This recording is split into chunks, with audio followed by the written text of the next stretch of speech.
No niin, tässä jaksossa olisi tarkoitus vähän tutkia, miten iskun vaimentimet toimii autossa, varsinkin säädettävät sellaiset, ja miten kannattaa iskun vaimentimet säätää esimerkiksi rata-ajoon.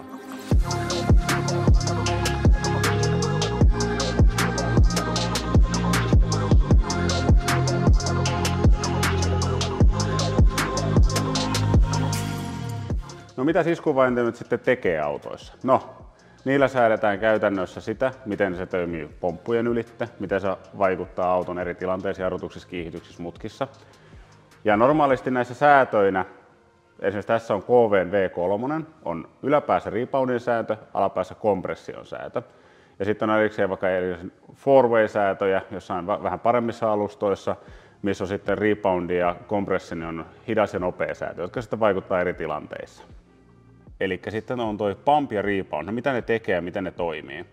No pump-osuus on se, että kuinka nopeasti iskari puristuu, ja rebound on sitten puolestaan se, että kuinka nopeasti se palautuu. Eli silloin kun säädetään jäykemmälle kumpaakin asetusta, niin se on se, että kuinka nopeasti pumpissa esimerkiksi iskari menee kasaan. Et mitä kovempi asetus, niin sen hitaammin se menee ja se yrittää vaimentaa sitä. Ja reboundissa taas estetään kovalla asetuksella sitä, että se ei palaudu liian nopeasti. Nämä on käytännössä tärkeimmät säädöt silloin, kun lähdetään radalla ajamaan. Yksinkertaisissa coilover-seteissä on vain yksi säätö. Se on reboundin säätö ensisijaisesti, ja sillä saadaan jonkun verran vaikutettua se ajotuntumaan. No mistä me sitten aloitetaan tämmönen, kun sä ostat sen hyvän alustan, niin mitä sä teet sille ensimmäisenä? No kannattaa ensimmäisenä säätää se esimerkiksi keskikohtaan, eli jos sulla on 30 klikkiä, niin siihen 15 klikille. Tai ei ole huono idea mennä vaikka vähän pehmeämpään, liian kovasta ei kannata aloittaa ikinä. Eli käytännössä jos olisi 30 säädettävä, niin sitten vaikka klikki 10 sieltä pehmeästä päästä. Ja lähteet seuraamaan, miten se käyttäytyy radalla. Ja sitten esimerkiksi tämmöisessä takavetoisessa autossa kannattaa takapäähän jättää pari kilkkiä löysemmälle se alusta, että takana olisi vähän enemmän sitten pitoa. Yleisesti ottaen se pehmeämpi tuo vähän lisäpitoa, niin siitä on hyvä lähtökohta aloittaa. Jos on etuveto, niin sitten eteen mahdollisesti sitten vähän löysemmäksi alkuun.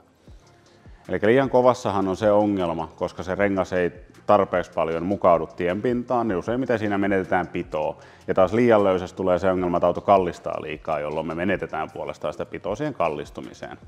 No sitten kun sinne radalle on päästy ja halutaan säätää sitä alustaa siitä, miten me ollaan asetettu se alkujaan, niin mitä kannattaa tehdä? No, kun sä oot käynyt ajaa sillä radalla, niin testaa, mitä se tekee se auto.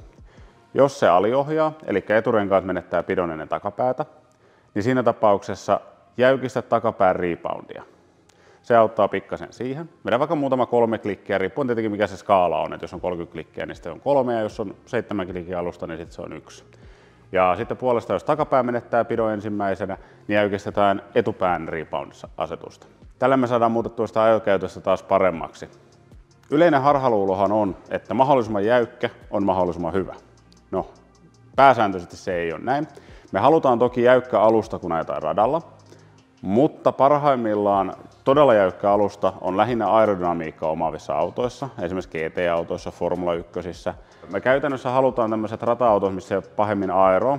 Me halutaan, että se ei kallista liikaa, mutta sitä ei saa estää sitä kallistumista, koska sillä syödään sitä pitoa.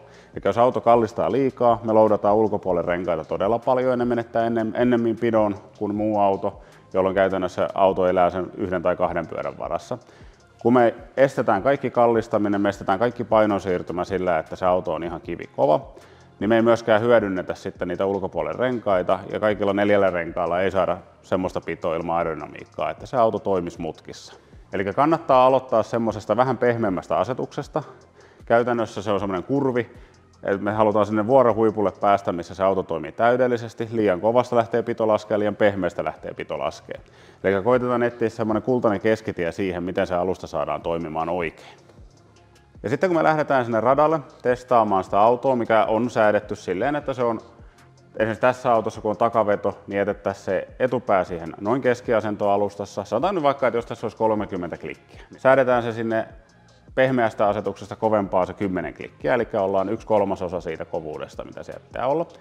Ja tehdään sama takapäähän, mutta vedetään se vielä muutaman klikin pehmeämmälle, sillä että se takapää on karvan pehmeämpi ja pitävämpi. Sitten kun me lähdetään testaamaan, käydään ajamassa radalla, miltä se tuntuu. No jos se auto aliohjasi, eli se ei suostu kääntymään niin paljon kuin sä haluaisit sen kääntymään etupäässä, niin silloin kovennetaan sitä takapään reboundia. kuvannetaan suhteessa sitä esimerkiksi muutama klikki. Tietenkin jos sulla on 7 klikkiä alusta, niin sitten vaan 1 klikki kerrallaan. Ja aloitetaan sieltä pehmeästä päästä kovempaa kun mennään. Ja sitten jos se auto puolestaan tekee sitä, että se yliohjaa, eli se perä lähtee irti ja joudut vastaohjaamaan, niin silloin tullaan tänne eteen ja sitten taas kovennetaan sitä rebound-asetusta. Muutama klikki kerrallaan.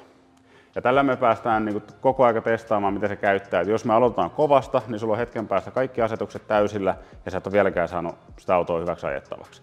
Eli aloita aina pehmeästä päästä ja mene kovempaan. Kunnes sä löydät sen sweet spotin, että se ei enää parane, vaan se huononee, niin sä tiedät, että sä oot mennyt ylitte. Ja sitten kun me ollaan saatu käytännössä säädettyä se, miten se käyttäytyy siellä mutkassa, niin miten sitten, kun me halutaan mutkasta ulos ja siellä mutkan ulkopäässä tulee erilaisia tilanteita, miten me päästään niitä säätämään pois. Eli jos meillä tulee ensimmäiseksi se, että kun sä menet kaasulle, niin auto rupeaa taas puskemaan. Se yrittää niin kuin mennä ulos mutkasta, vaikka sä yrität kääntää sitä kovasti sinne mutkan ulostuloon. No, se on käytännössä siitä, kun paino siirtyy taakse. Takavetoisessa autossa kaikki pito menee sinne takapyörille, mikä on hyvä asia. Mutta jos sitä menee liikaa, niin sä menetät pidon eturenkaista. Tätä voi käytännössä 2 tavalla säätää paremmaksi.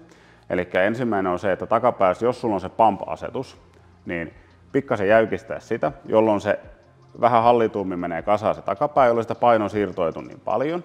Toinen on se, että täältä edestä löysennetään pikkasen sitä reboundia. Eli annetaan sen etupään tippua vähän herkemmin ja nopeammin alas, jolloin siellä on pikkasen enemmän pitoa tarjolla. Sillä ei voi ihan täysin sillä etupäällä poistaa sitä, miten se auto nostaa keulaa. Ja se on enemmänkin se pump-asetus siellä takana. Mutta ottaa huomioon sen, että jos sä liikaa vaimennat sitä taakse painon siirtymää, tehokkaissa takavetoisissa autoissa myös vähennä pitoa sieltä takaa. Eli siinä täytyy myös löytää sellainen kultainen keskitie, että mikä on se paras ominaisuus siinä, mitä sä haluat. Ei kannata mennä liian kovaksi takaa. Jälleen kerran, liian kova ei toimi. Ja sitten jos meillä on päinvastainen ongelma, eli meillä lähtee koko aika perä irti, se lähtee tosi herkästi irti ulostuloissa. No sitten meillä on se pump-säätö siellä takana, niin tässä kohtaa sitä kannattaa löysentää. Eli halutaan se painosiirtymä taakse, jolloin me saadaan pitoa sinne takarenkaille, mikä sitä auttaa sen mutkasta ulostuloon. Kannattaa sitä käyttää ensisijaisesti, eli siinä ei auta niin selkeästi se reboundin säätö. Ja jos käytetään sitä reboundin säätöä, että ei haluta koskea siihen painosiirtymään, niin sitten me puolestaan jäykistetään sitä reboundia tällä edessä. No sitten jos meillä tulee sellainen tilanne, että se auto on ylipäätään semmoinen huojuva ja vähän semmoinen pitoa puuttuu, niin sitten jos sulla on se pump-asetus, niin hyvä lähteä sillä tavalla säätämään sitä autoa, että kaikki 4 kulmaa saman verran, pumppia 1 klikki kerrallaan kovempaan päin. Ja katsoa niin kauan, kun se auto rupeaa menemään semmoisessa pomppivaksi ja ylikovaksi, niin sitten vähän takaisinpäin. Silloin sä löydät sen pumpin osuuden niin kuin täydellisen kohdan, että milloin sitä saadaan sitä pitoa siihen, että se ei kallistu niin pahasti se auto. Eli yhteenvetona, kun sä oot asentanut sen coilover-sarjan ja oot säätänyt sen siihen perusasetukseen ja lähtenyt sitä radalla testaamaan, niin näillä pienillä trikeillä sä saat säädettyä sen alustan sulle itselle toimivaksi. Toki kannattaa muistaa, että ei ole mitään semmoista yleisasetusta, että joku vaan sanoo sulle, että säädät sen tähän, niin se auto toimii. Kaikki nämä riippuu tosi paljon siitä, mitä sulla on muuta alustassa, mitkä renkaat sulla on, mikä ajotapa sulla on. Ei ole yhtä semmoista oikeaa asetusta autolle. Et sä voi niinku kysyä vai joltain, mitä sä käytät. Sä voit ottaa viitteitä siitä, testata siitä, toimiiko se itsellä. Mutta aina kannattaa lähteä siitä lähestymistavasta, että säädä tämä sinulle ja sinun autollesi sopivaksi. Eli mene niillä vinkkeillä, mitä tässä sanottiin. Aloita pehmeästä, mene pikkuhiljaa jäykempään. Sitten kun sä oot hakenut sen sopivan balanssin siihen, niin se auto on käytännössä niin hyvä kuin se alustalla voi saada.